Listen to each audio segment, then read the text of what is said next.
Mindkettő falu elpusztult, egyházas, a korszakában Zala vármegyei Nivegy-völgyi falu. Árokfő a veszprémi püspökségé volt. Balaton-Csicsó és Szent-Antalfa között feküdtek. Nemesi névben Árokfőről már 1331-ben hallunk, mint Árokfő-nivegyi János mester fia. Szentberecfalvát 1354-ben említik, de megtelepülése jóval korábbi, legkésőbb a 13. század második felében már kialakult. Az itt található templomról nem állapítható meg egyértelműen, hogy mely falu temploma, ezen az eddigi kutatók véleménye is megosztik. Jelenleg leginkább elfogadható, hogy a két falunak közös temploma volt. A kettős település Szentberecfalva nevét feltehetőleg a templomáról kapta. Az egyhajós, egyenes szentélyzáródású, keletelt templom ma is álló romjainak méretei, arányai és részletei alapján 13. századi. Okleveleinkben Szentberecfalvát a szomszédos Árokfővel együtt a 14. század közepétől említik.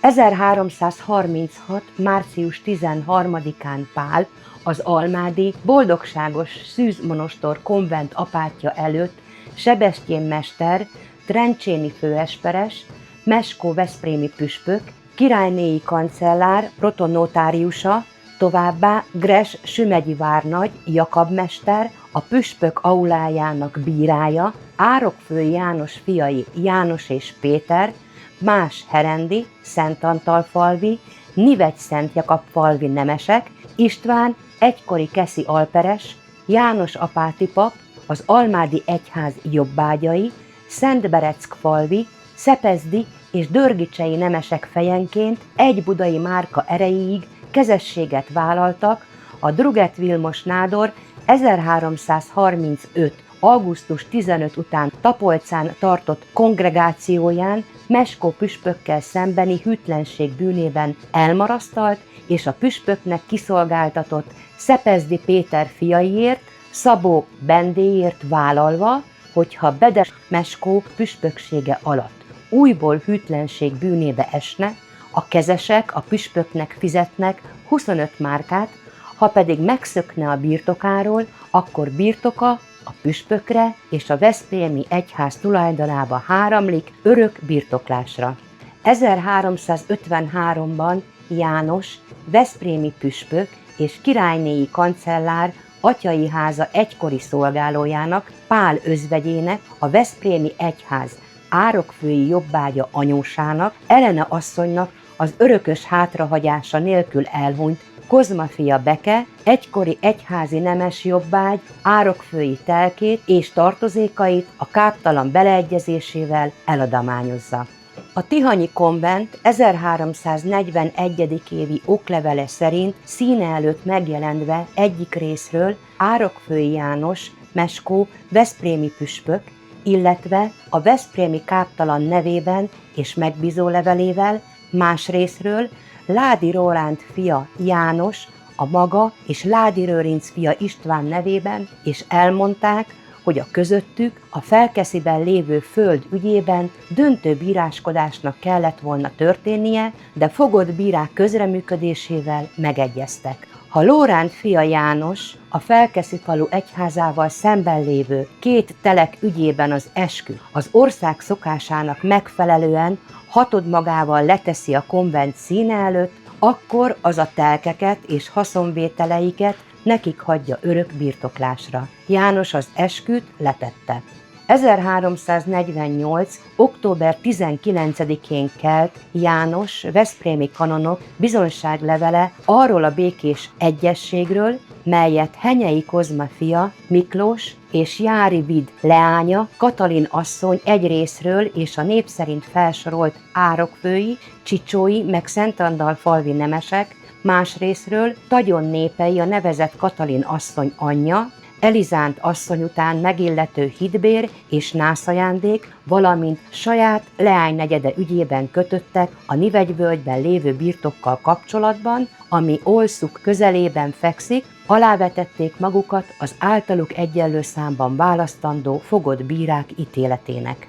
1360. február 13-án első Lajos király értesíti a veszprémi káptalant, miszerint Szentbereckfalvi Damianus fia Tamás és Monoszlói Simon fia Miklós elmondása szerint a Veszprém vármegyei Potol birtokon anyáik leánynegyede, hídbére és jegyajándéka címén őket részilleti meg, amibe a jogrendje szerint be akarták vezettetni magukat. A király megparancsolja a káptalannak, hogy az általa mondott királyi ember társaságában küldjék ki hiteles emberüket, akinek jelenlétében a királyi ember kiszáll Potol birtokra, a szomszédokat és a birtok tartóját összehívva jelenlétükben a birtokban fekvő jogaikat Tamásnak és Miklósnak iktatja és írásos jelentést kér.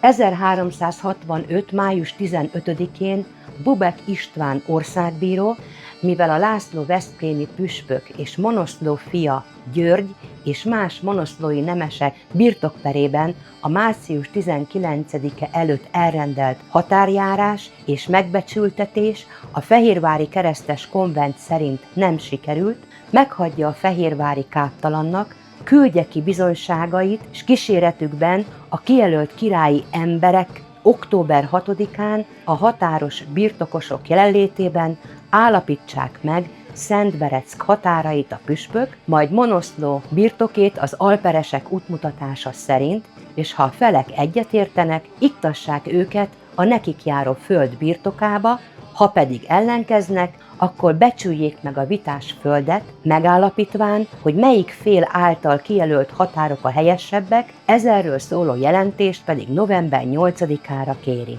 1413. március 25-én a fehérvári káptalan levele szerint Branda, a veszprémi püspök gubernátora részére adott felhatalmazása alapján Zala vármegyében vizsgálatot tartva megállapította, hogy amikor Brandának Szentbereckfalva és Árokfő birtokon lakó jobbágyai húshagyó kedden, március 7-én nyulászni mentek, az Árokfő birtokon egy nyulat bekerítettek, Monoszlói Darabos Péter több emberével fegyveresen a jobbágyokra rontottak, a nyulat elszalasztatták, őket pedig meg akarták ölni.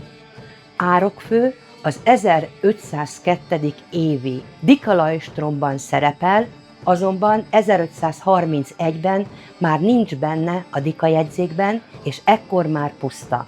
Szentbereckfalva 1522-ben még szerepel, és 1523-ban a templomnak még van plébánosa.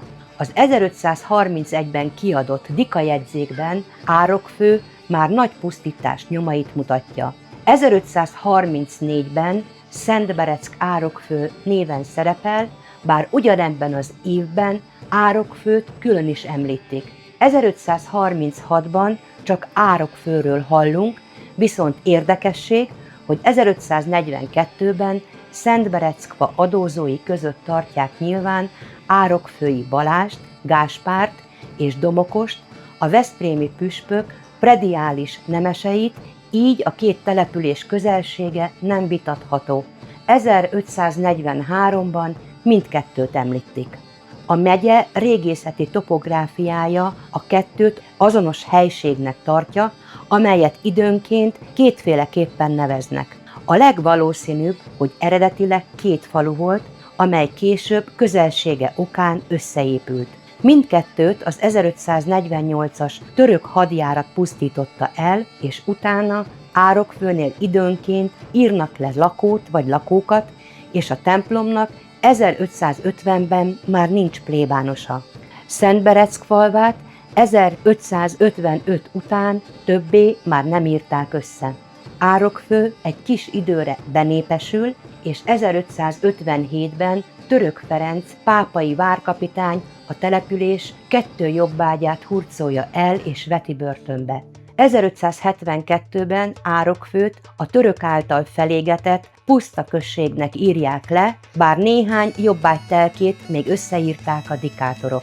1582-ben egyetlen negyed telke ismét lakott, utána puszta, bár az 1588. évi urbáriumban ismét szerepel Árokfő, mint lakott hely, ekkor egy malmát is említik.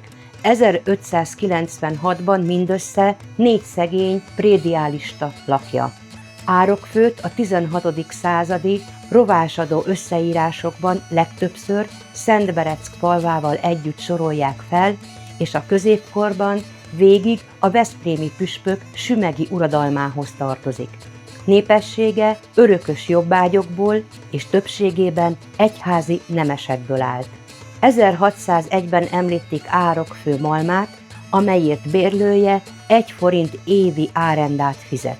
Szolgáltatásaik, telkeik után pénzbeli szenzus, ajándékok az 1601. évi urbárium szerint meghatározatlan mennyiségű robot.